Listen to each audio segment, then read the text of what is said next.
আজ আমরা কথা বলবো বীজ আলু উৎপাদন পদ্ধতি নিয়ে। সর্বপ্রথম জমি নির্বাচন ও তৈরি।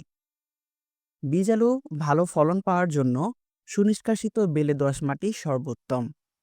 নির্বাচিত জমি অন্যান্য ফসল যেমন মরিচ, টমেটো, তামাক ইত্যাদি সোলানেসি গাত্রভুক্ত ক্ষেত্র থেকে অন্তত ৩০ মিটার দূরে থাকতে হবে। ৫ থেকে ৬টি চাষ ও মই দিয়ে মাটি ভালোভাবে ঝুরঝুরা করে আগাছা মুক্ত করতে হবে। চাষ অন্তত ১৫ সেন্টিমিটার গভীর হতে হবে। মাটি বেশি শুকনা হলে প্লাবন সেচ দিয়ে মাটিতে জো আসার পর আলু লাগাতে হবে। এরপর বীজ শোধন। হিমাগারে রাখার আগে বীজ শোধন না হয়ে থাকলে অঙ্কুর গজানোর পূর্বে বীজ আলু বোরিক অ্যাসিড দিয়ে শোধন করে নিতে হবে। এক্ষেত্রে ১ লিটার পানিতে ৩০ গ্রাম বোরিক পাউডার মিশিয়ে বীজ আলু ১৫ থেকে ২০ মিনিট ডুবিয়ে পরে ছায়ায় শুকাতে হবে। এর পরের ধাপ বীজ প্রস্তুতি। বীজ আলু উৎপাদনের ক্ষেত্রে আস্ত আলু বপন করা ভালো, কারণ আস্ত আলু বীজ রোপণের পর এগুলোর রোগাক্রান্ত হওয়ার আশঙ্কা কম। যদি আলু কেটে লাগাতে হয় তাহলে কর্তিত অংশে অন্তত ২টি চোখ অবশ্যই রাখতে হবে। আলু কাটার সময় বারবার সাবান পানি দ্বারা ছুরি বা বটি পরিষ্কার করে নেওয়া উচিত, যাতে এক বীজের রোগ জীবাণু অন্য বীজে না ছড়াতে পারে। এরপরের ধাপ হচ্ছে মাটি শোধনে মাটিতে ওষুধ প্রয়োগ।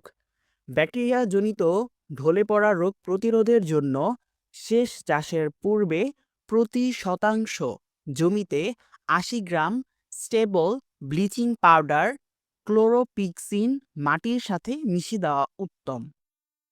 এবার আসি সার প্রয়োগ নিয়ে।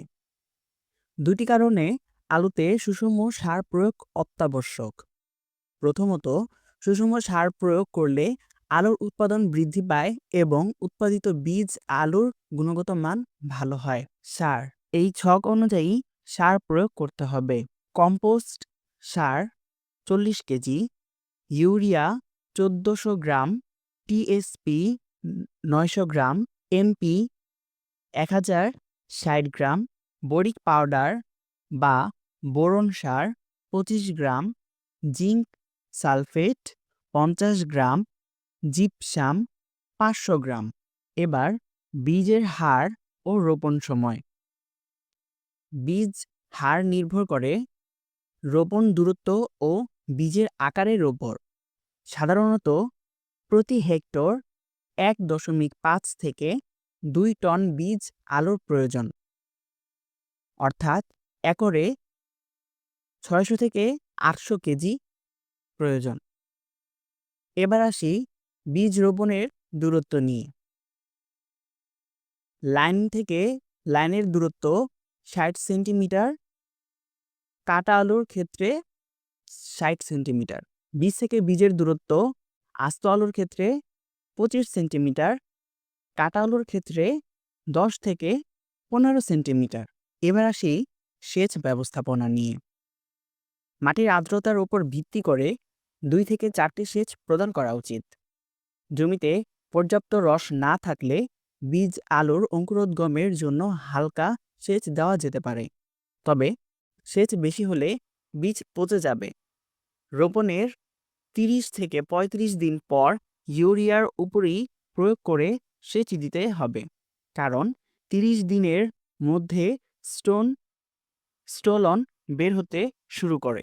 সাধারণত কেইলের ২ থেকে ৩ ভাগ পানি দ্বারা ভিজিয়ে দিতে হবে। এবার আসি জমির আগাছা দমন নিয়ে।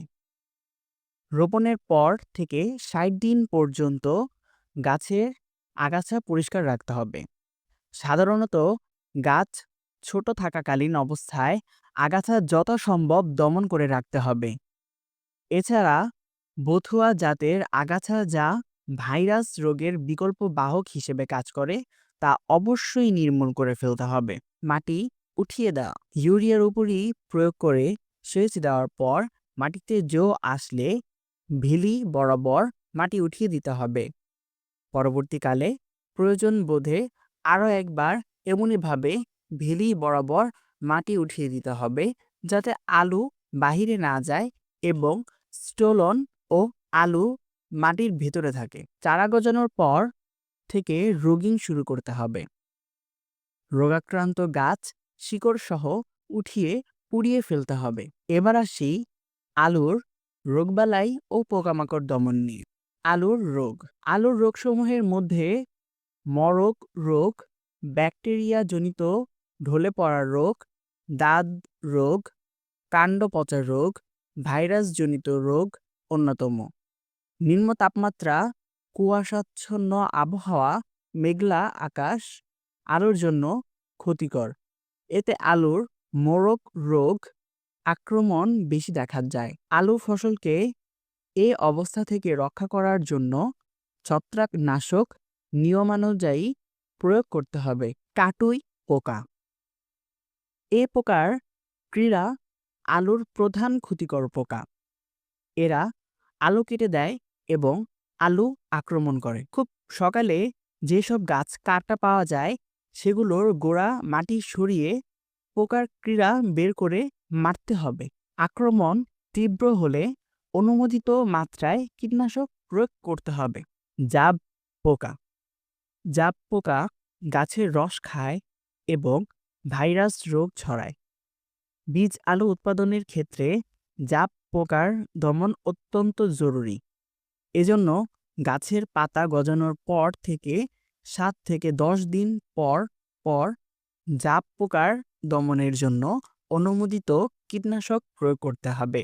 জাব পোকার আক্রমণ এড়াতে 70 থেকে 80 দিনের মধ্যেই আলু সংগ্রহ করা উত্তম। এবার আসি ফসল সংগ্রহ এবং পরিচর্যা। আধুনিক জাতের পরিপক্কতা আসতে 85 থেকে 90 দিন সময় লাগে। তবে বীজ আলুতে সংগ্রহের অন্তত 10 দিন আগে সেচ দেওয়া বন্ধ করতে হবে। মাটির উপরের গাছের সম্পূর্ণ অংশকে উপড়ে ফেলাকে হোম পুলিং বলে। আলু সংগ্রহের 7 থেকে 10 দিন পূর্বে হোম পুলিং করতে হবে। এতে সম্পূর্ণ শিকড় সহ গাছ উপড়ে আসবে কিন্তু আলু মাটির নিচেই থেকে যাবে।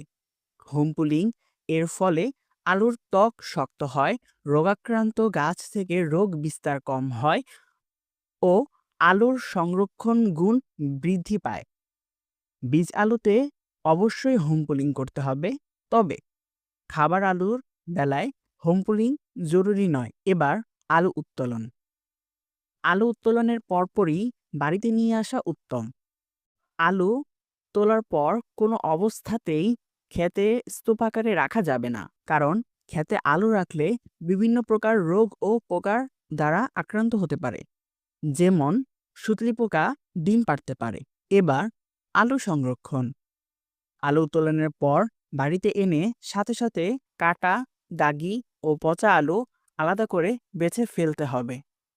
তারপর 7 থেকে 10 দিন মেঝেতেই আলু বিছিয়ে রাখতে হবে।